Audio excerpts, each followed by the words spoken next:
북한 여자 축구 선수가 경기 출전을 앞두고 사라졌습니다. 발목을 제대로 디딜 수도 없었지만 체육단은 치료를 미뤘고 선수 명단에서 밀려나면 평양 생활을 더는 이어가지 못할 수도 있었습니다. 축구는 선수와 어머니의 생계를 지탱해온 유일한 길이었습니다. 그런데 어느 날 그는 치료와 가족 방문을 이유로 합숙소를 나선 뒤 끝내 돌아오지 않았습니다. 선수와 어머니는 어디로 향하고 있었던 걸까요? 제 이름은 강설기입니다. 저는 북한에서 여자 축구 선수로 뛰었습니다. 어릴 때부터 잘 뛰기는 했습니다. 소학교 운동장에서 달리기를 하면 늘 앞쪽에 있었고 무거운 물통을 들고도 또래보다 오래 걸었습니다. 운동을 좋아해서라기보다 몸을 움직이는 일이 익숙했습니다. 아버지가 일찍 돌아가신 뒤 어머니 혼자 살림을 꾸렸고 저는 학교가 끝나면 물을 깃거나 땔감을 날랐습니다. 배가 고픈 날에도 해야 할 일은 줄지 않았습니다. 학교 체육지도원은 제가 달리는 모습을 눈여겨봤습니다. 체육지도원은 육상 쪽을 권했지만 저는 공을 따라 뛰는 일이 더 좋았습니다. 제대로 된 축구화를 신어본 적도 없었고 공을 가르쳐줄 사람도 없었습니다. 동네 남자아이들 사이에 끼어 공을 빼앗고 맨 땅에서 넘어지며 몸으로 배웠습니다. 집에 돌아오면 무릎이 벗겨져 있었지만 다음 날이면 다시 운동장으로 갔습니다. 어머니는 제가 운동선수로 뽑히면 끼니라도 조금 나아질지 모른다고 기대했습니다. 국제대회에서 성과를 낸 일부 선수들이 표창과 생활상의 우대를 받는다는 이야기가 있었기 때문입니다. 그러나 그런 혜택은 아주 높은 곳까지 올라간 선수들의 이야기였습니다. 성적을 내지 못하거나 부상을 입으면 언제든 밀려날 수 있다는 사실은 그때 알지 못했습니다. 12살 무렵 도 단위 선발을 거쳐 체육을 전문적으로 배우는 학교에 추천됐습니다. 달리기와 지구력에서는 좋은 평가를 받았지만 공을 다루는 기술은 거칠었습니다. 처음 몇 달은 다른 선수들의 움직임을 따라가는 것만으로도 벅찼습니다. 그래도 집으로 돌아가고 싶다는 말은 하지 않았습니다. 제가 버텨야 어머니의 짐을 조금이라도 덜 수 있다고 생각했습니다. 집을 떠나 생활하는 일도 훈련만큼 힘들었습니다. 정해진 시간에 일어나 침구를 정리하고 식사를 마치면 곧바로 운동장으로 나갔습니다. 어머니가 보고 싶은 날에도 마음대로 집에 갈 수 없었습니다. 어머니의 소식을 들을 때면 아프지는 않은지 먹을 것은 있는지부터 물었습니다. 어머니는 늘 괜찮다고 했지만 저는 그 말을 그대로 믿지 못했습니다. 훈련장은 늘 좋은 상태였던 것은 아닙니다. 공과 운동복을 여러 선수가 돌려쓰기도 했고 맨 땅에 가까운 구장에서 훈련하는 날도 있었습니다. 그렇다고 지도 수준까지 단순했던 것은 아닙니다. 북한 여자 축구는 국제대회에서 성과를 내온 종목이었고 저희도 패스와 압박, 위치 이동을 반복해서 배웠습니다. 다만 시설과 회복 여건이 훈련 강도를 따라가지 못했습니다. 몸이 무거워도 훈련은 계속됐고 작은 부상은 선수 스스로 견뎌야 할 때가 많았습니다. 그곳에서 미란이를 만났습니다. 미란이는 저보다 체격이 컸고 수비를 맡았습니다. 저는 가운데에서 공을 연결했기 때문에 훈련할 때마다 미란이와 자주 맞붙었습니다.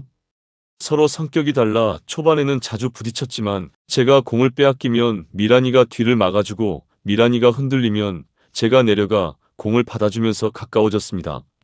밤 훈련이 끝난 뒤에도 둘이 남아 공을 주고받곤 했습니다. 큰 국제대회에 나가보자는 말을 먼저 꺼낸 쪽이 누구였는지는 기억나지 않습니다.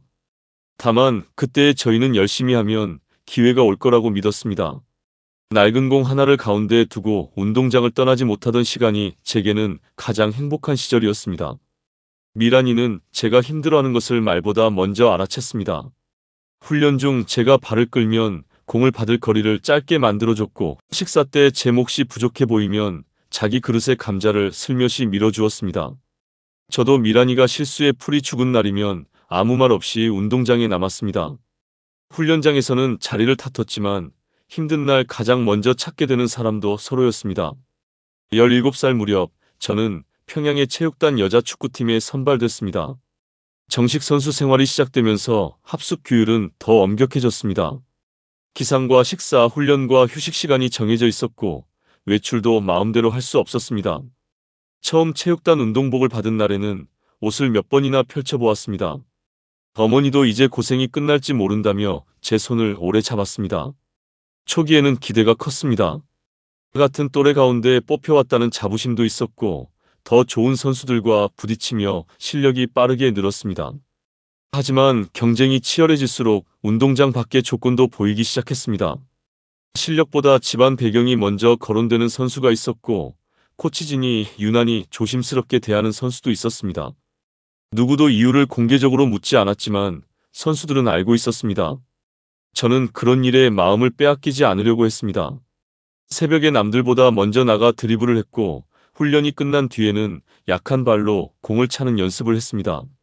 어머니는 제가 큰 경기에 나가면 우리 생활이 나아질 거라고 믿었습니다.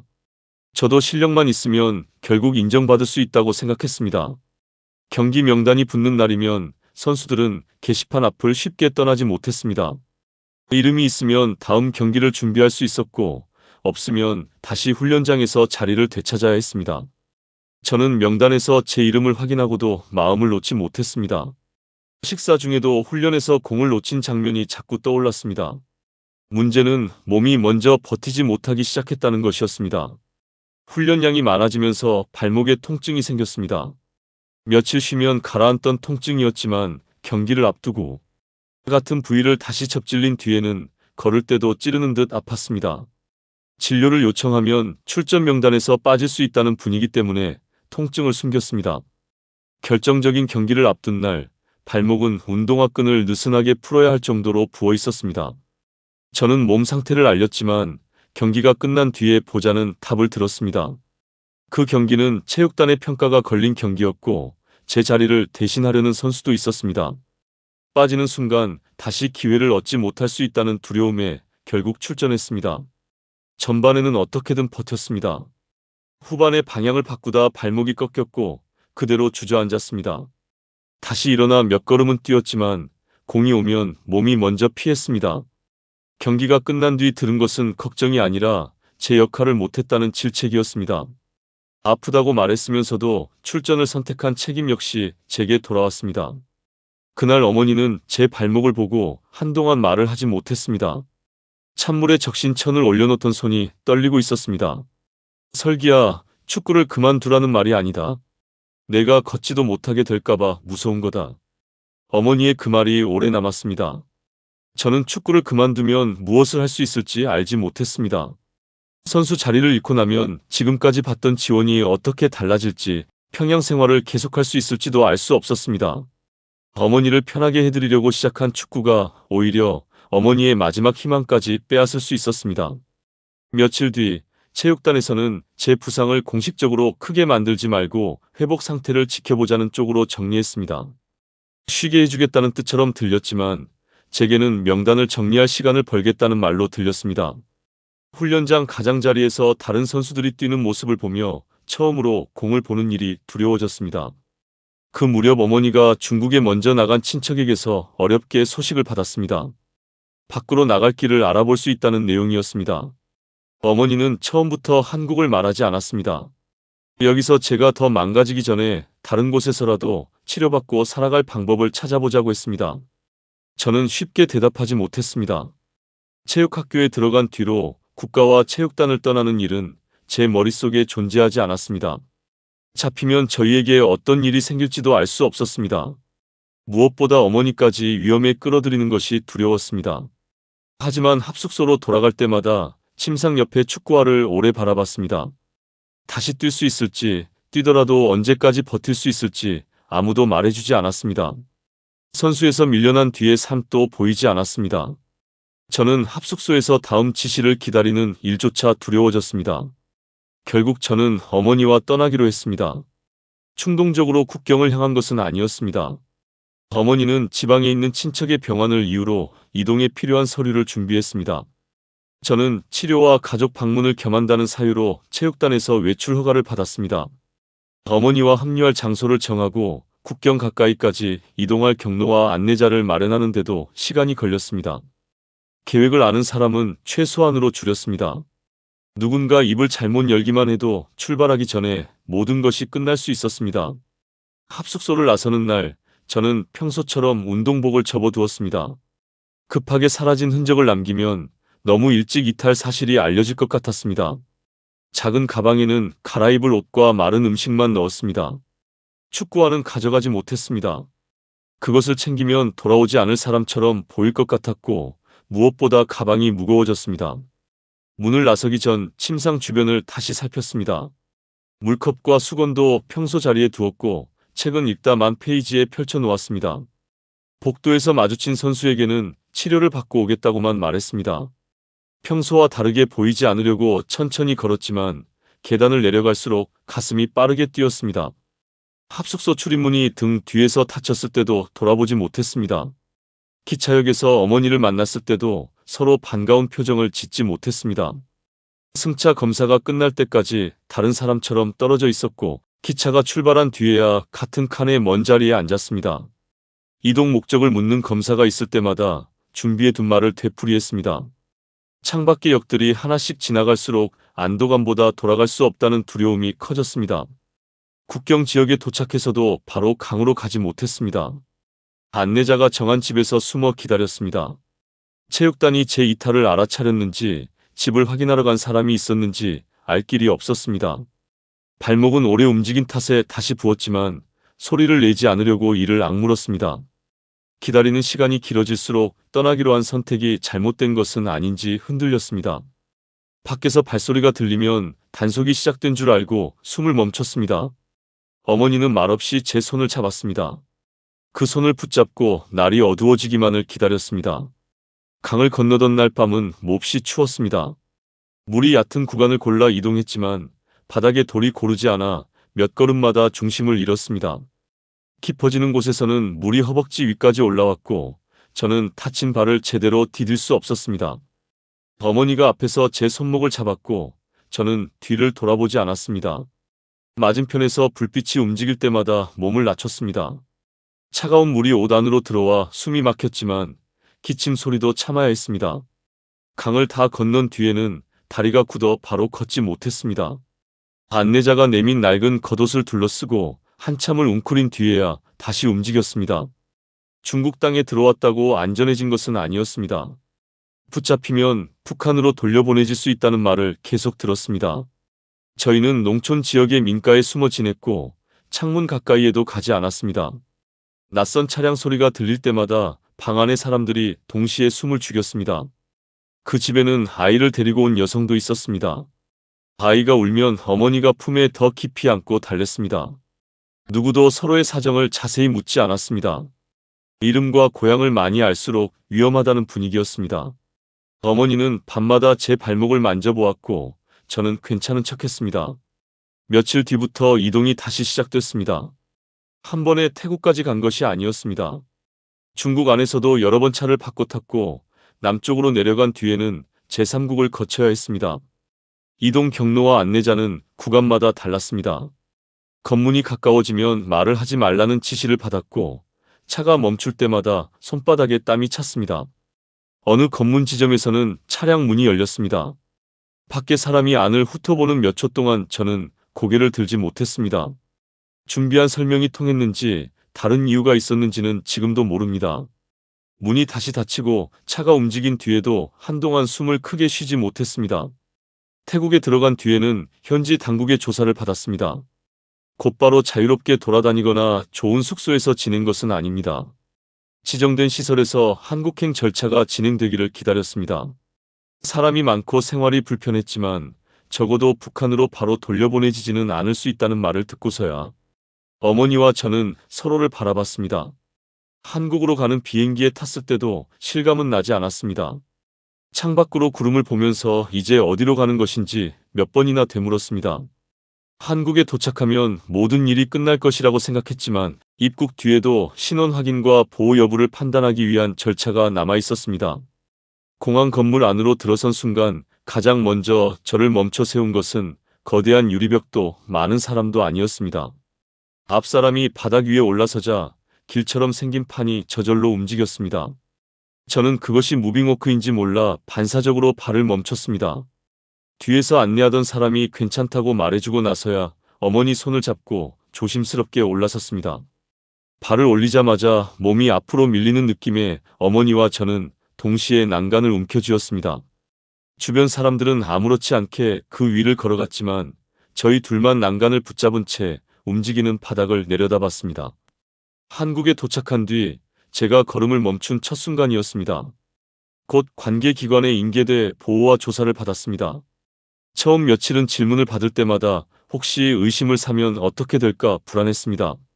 저희가 누구인지 어떤 경로로 왔는지 확인하는 과정이 필요하다는 설명을 들었지만 오랜 시간 감시를 두려워하며 살아온 습관은 쉽게 사라지지 않았습니다. 보호시설의 방에서 밤을 맞았을 때 저는 벽에 스위치를 눌렀습니다. 방이 즉시 밝아졌고 다시 눌러도 꺼졌다 켜졌습니다. 뜨거운 물도 정해진 시간 없이 나왔습니다.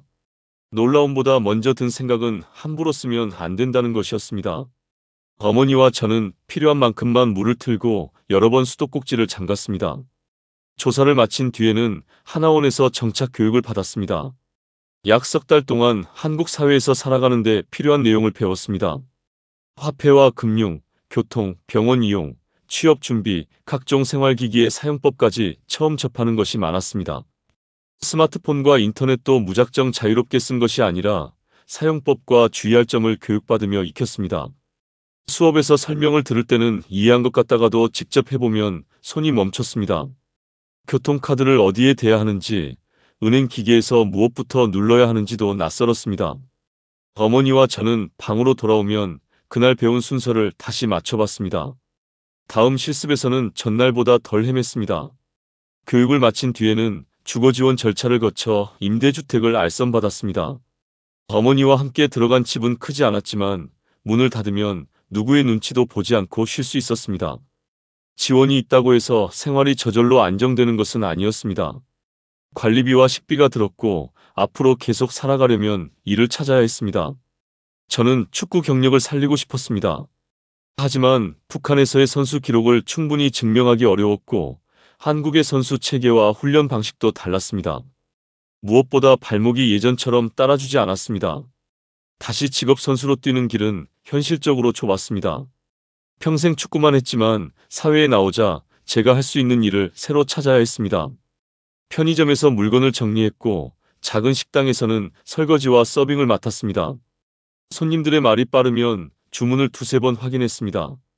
카드 단말기 사용 순서를 잊어 손님을 기다리게 한 적도 있었고 메뉴판에 적힌 약어를 몰라 주방과 홀을 오가기도 했습니다.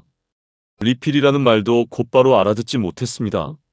손님이 빈 반찬 그릇을 가리킨 뒤에야 뜻을 짐작했습니다. 사람들은 대개 다시 설명해 주었지만 그때마다 얼굴이 뜨거워졌습니다. 훈련장에서는 동작 하나만 보면 다음 움직임을 알았는데 식당에서는 익숙한 것이 하나도 없었습니다. 저는 주문받는 법과 재료를 보관하는 법, 마감할 때 확인할 일을 작은 수첩에 적었습니다. 칼을 잡은 뒤에는 재료의 크기가 들쭉날쭉해 익는 시간이 달라졌고 바쁜 시간에는 주문 순서를 놓치기도 했습니다. 손님이 적을 때 재료 이름과 조리 순서를 익히면서 설거지만 하던 저는 차츰 재료 손질과 간단한 조리까지 맡게 됐습니다.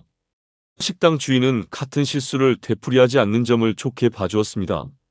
어머니도 병원에서 건강검진을 받았습니다. 당뇨가 의심된다는 말을 듣고 추가 진료를 받은 뒤 처방약을 구할 수 있었습니다. 북한에서처럼 아플 때마다 약을 수소문하지 않아도 된다는 사실에 어머니는 안도했습니다.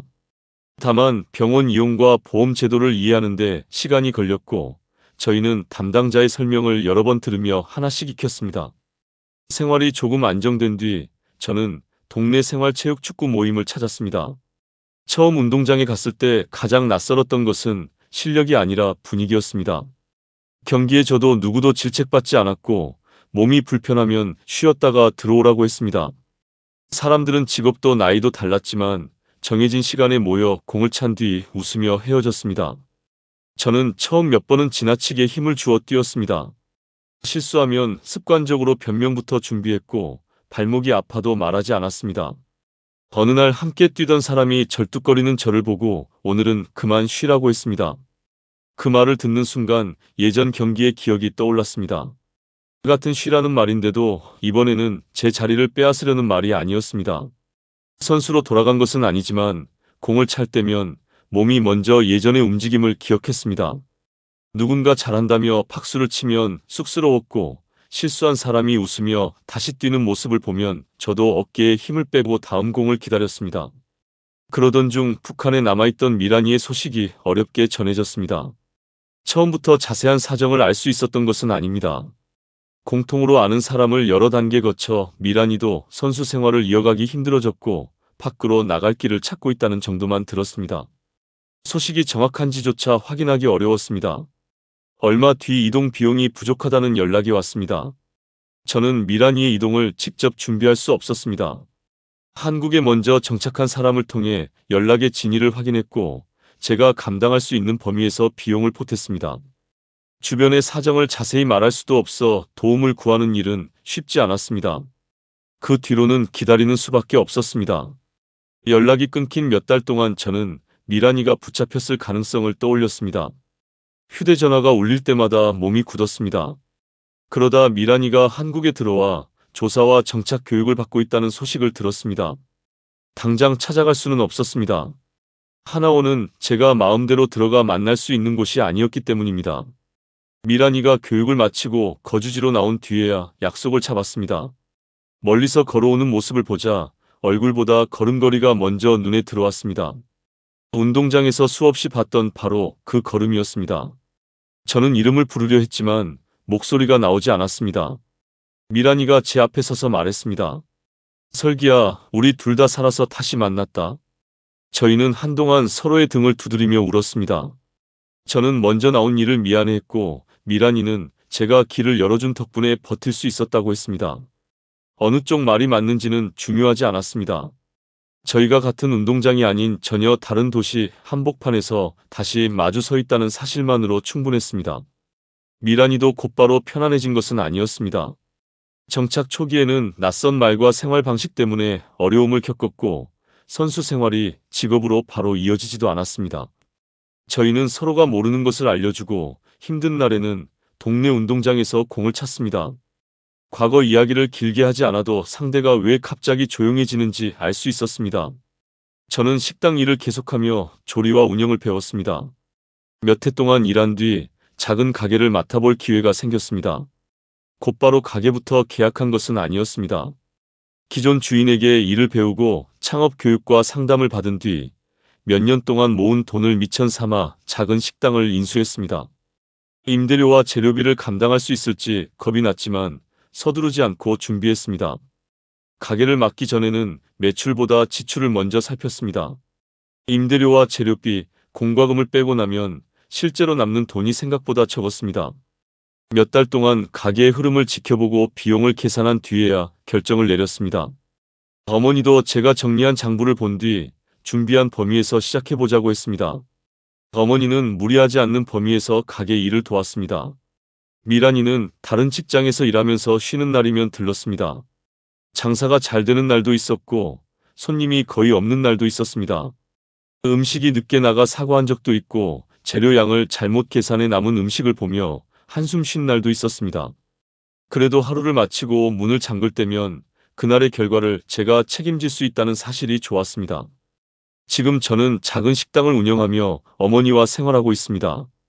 가게가 늘 잘 되는 것은 아니지만 손님이 적은 날에는 다음 날 쓸 재료를 다시 계산하고 부족한 부분을 고칩니다. 미란이도 직장을 구해 자기 생활을 꾸려가고 있습니다. 쉬는 날이 맞으면 함께 운동장에 나가 공을 차지만 예전처럼 아픈 몸을 숨기면서까지 뛰지는 않습니다. 한국에 와서 제가 가장 늦게 배운 것은 아프면 쉬어도 된다는 사실이었습니다. 북한에서는 경기에 나가지 못하면 선수 자리와 가족의 생활까지 잃을까 두려웠습니다. 지금도 발목이 좋지 않은 날이 있고 고향에 남겨둔 사람들을 생각하면 마음이 무겁습니다. 그래도 어머니가 병원에서 치료받고 미란이와 서로의 안부를 확인하며 제가 일한 만큼 생활을 꾸려갈 수 있다는 것이 지금의 제 삶입니다. 저는 더 이상 직업 선수가 아닙니다. 그렇다고 축구를 하며 보낸 시간이 사라진 것도 아닙니다. 그때 익힌 끈기와 습관으로 식당 일을 배웠고 넘어져도 다시 시작하는 법을 알게 됐습니다. 앞으로 거창한 성공을 바라기보다 어머니와 건강하게 지내고 제 가게를 오래 지키며 살고 싶습니다. 여기까지가 북한 여자 축구 선수였던 제가 한국에 정착해 살아온 이야기입니다. 선수 생활을 내려놓은 뒤에도 설기 씨는 자신이 익힌 끈기와 책임감으로 새로운 생활을 만들어가고 있습니다. 오랫동안 붙잡아 온 꿈을 포기하고 다른 길을 선택해야 했던 경험이 있으시다면 댓글로 이야기를 나눠주세요. 설기 씨와 어머니, 그리고 미란 씨가 지금의 평범한 일상을 오래 지켜갈 수 있기를 응원합니다. 끝까지 함께 해주신 여러분께 감사드리며 구독과 좋아요도 부탁드립니다.